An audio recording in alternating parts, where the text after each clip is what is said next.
Out here, trust isn't optional. It's essential.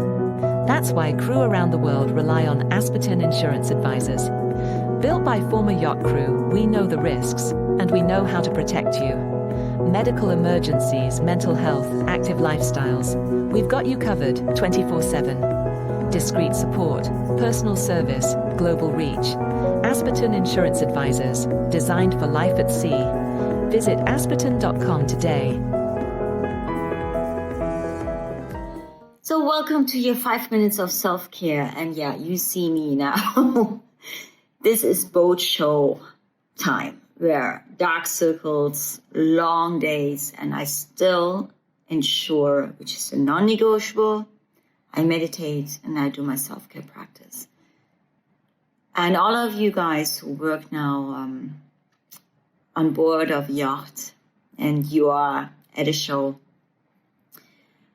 I have a lot of respect for your dedication, your commitment, and the long hours of work you put into place, especially at the end of the charter season now. And for those of you who head out towards the Caribbean for the winter season, make sure you take some time to reset and rejuvenate. There's a reason why I have chosen to step out of yachting. And once you have experienced any kind of different conditions in your body, you make choices. And I even, with my client now being here in Cannes from Singapore, I literally have to also make sure that I set my boundaries and I can say in a nice way, no, I need to rest or I need to do my other work. So I have many different hats on me. And I'm currently working also on my own startup. But it's beautiful to step back in the world of yachting and to look at the beautiful craftsmanship. So I definitely have a soft spot for that industry. And today I'd like to speak to you about that no one really can tell you how your self-care regime or routine should look like. Even if I have created a course which is online on my website, GeraldineHardy.com, there's actually a special promotion going on until the end of September, where I offer a 3-hour course, which is divided by 9 videos of 20 minutes, easy to digest information, and gives you guiding tools on how you can create your self-care regime, routine, and it pretty much informs you and educates you on the nervous system, immune system, how energy works, how your brain works. And it's quite interesting. So I have packed everything in there from my last 27 years of studying and certification. And even if I have created this course, I always emphasize that your self-care is your own choice and what works for you. I cannot tell you like early in the morning when you do have certain responsibilities, or if you are a family father or a mother, that you should not have a look at your phone and check in that everything is okay with everyone. I'm not going to say that because yes, we are in a technology culture and we are overusing, maybe misusing our iPhones. However, that's not me. Whatever you choose, what is your self-care, like waking up and having 5 reasons why you're grateful for before you reach out for the phone. And having your movement practice. This can be yoga, tai chi, qigong, but it can be swimming, running, functional movement, your gym, whatever rocks your boat. Unless you just dedicate some time from the 24 hours, even if it's 1 hour, which is 4% of your entire day, to yourself. And if this means just having a long walk with your dog, being in nature, staring at the sea, whatever you need. And no one really can tell you what you need. I emphasize that because when you maybe come across people or you have friends or loved ones and you can see that they are running themselves down, and you have not been asked for recommendation or advice, it is also not our place to say something. This is just how it is. Because honoring each other's journey is very important. All of us have their own path, their own journey, their own healing. In the Kabbalah, we call it also their own tikkuns, certain fears and healing we need to take care of in this lifetime. And we only here, if you have a guide, if you have a coach, to give practitioners and people tools so they can help themselves. Even if I'm trained as an alchemy healer, which is a quantum healing technique where we bring people into their past lives with the light hypnosis and working with the theta brainwave, it does not mean that I am healing them. I'm only just guiding them into a state of being that allows them to neutralize that specific trigger of their trauma or find the root cause. For me, it is the most important thing is the root cause, even with disease. So when I got sick with my autoimmune disorder or with the tumor, I looked at where and when did I choose to give my power away? Where and when did I choose to allow something outside of myself to have so much power over me and my vessel and my not only physical being, but my emotional, mental, spiritual being and my wisdom body? Because we all carry an innate wisdom that is unique to oneself. And what is important is to reawaken this wisdom and remember this wisdom. And I give you an example. For instance, with the tumor in my left breast, I could remember. I know exactly when it happened, at what incident and confrontation I had. And knowing when that happened, I was able to heal exactly that specific experience that I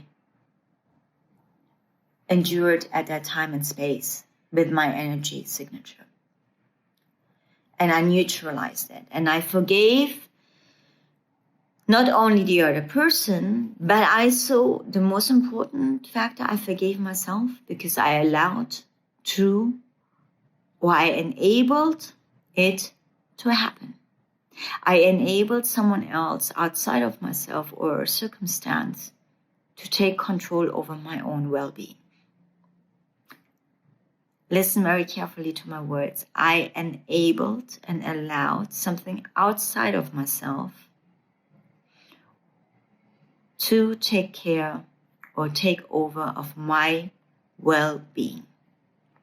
Yes. Responsibility and accountability. We all come here on this planet Earth with a set of lessons we have to go through. And if we do not learn a specific lesson, we will experience a similar lesson again and again, until we understand how we maybe have to change oneself, because the common denominator of that lesson is yourself, oneself. It's not the other person's fault. And when you understand that and you take responsibility and accountability for your own thoughts, words, and actions, then I may say it becomes easier. It does not mean that you will not go through challenges. Yes, we still go through challenges, but we also understand why. We have to grow. So for instance, if you would like to invite a soulmate in your life, be that person Be that person that you would love to date. Love yourself so much that you understand when people ghost you, they gaslight you. Take that power back within yourself and walk your own talk. Meaning, if you have a fling with someone and you understand, okay, I've allowed that to happen at that time and space. Also know that you bring the power back within. Say like, okay, there was an experience. Now I know. I keep the power within myself. I'm not going to be attached to that experience. For the ladies out there, you want to find your soulmate, then take care of yourself. Yes, be that independent person who does not need a sugar daddy to pay you the drink. Yeah, I know. I'm so... Rhea is going to smile at this when I'm saying this. Once you actually earn your own money and when you take care of your own finances, your investments, which I don't say to you that's very easy, depending also on how you grew up. And especially for those of you who have grown up under entitlement and grew up in a very wealthy household, it may be even more difficult. And once you have understood independence, it also means that you exude a different energy and vibration around you. If you have not understood that and there's still remnants of, oh, I would love to find a savior, then we will still attract the same narcissists, the same kind of guys who they literally can feel it, but they get also repelled by the neediness and wanting to find a savior. And then that person is going to run for the hills. That's how it is. That's how manifestation and energy works. You know this from yourself. If someone comes to you and this person needs something from you, you will also say like, hey, whoa, give me a break. I need to step back here. That's very normal. So for the ladies out there, take care of yourself first. Love yourself so much. If you wear or if you buy something nice for you, do it for yourself. If you put your makeup on, do it for yourself. If you look at yourself in the mirror and you love yourself the way how you are. If you go to the gym, you do it for yourself. If you buy yourself this handbag, you do it for yourself.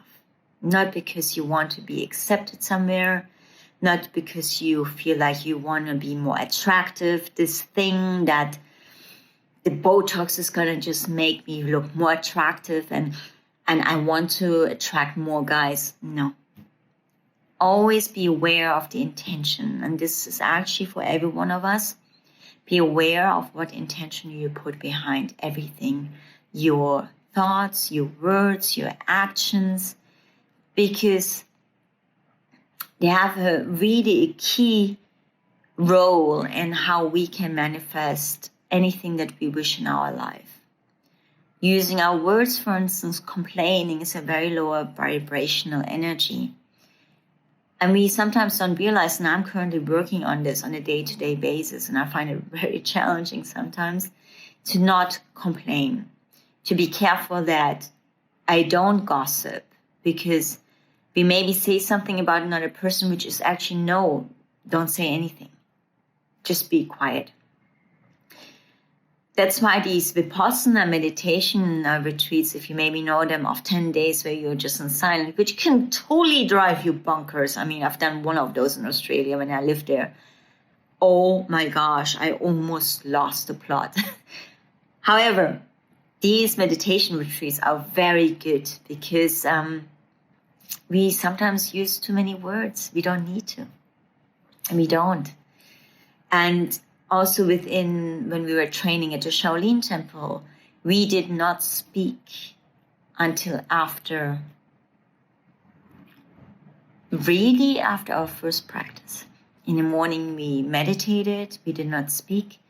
We had breakfast. There's a holy silence. After breakfast, we maybe spoke a bit, but we then trained. And then first, after the first training session, which was around maybe 10 o'clock, we spoke. And if practice that, it's actually very, very soothing.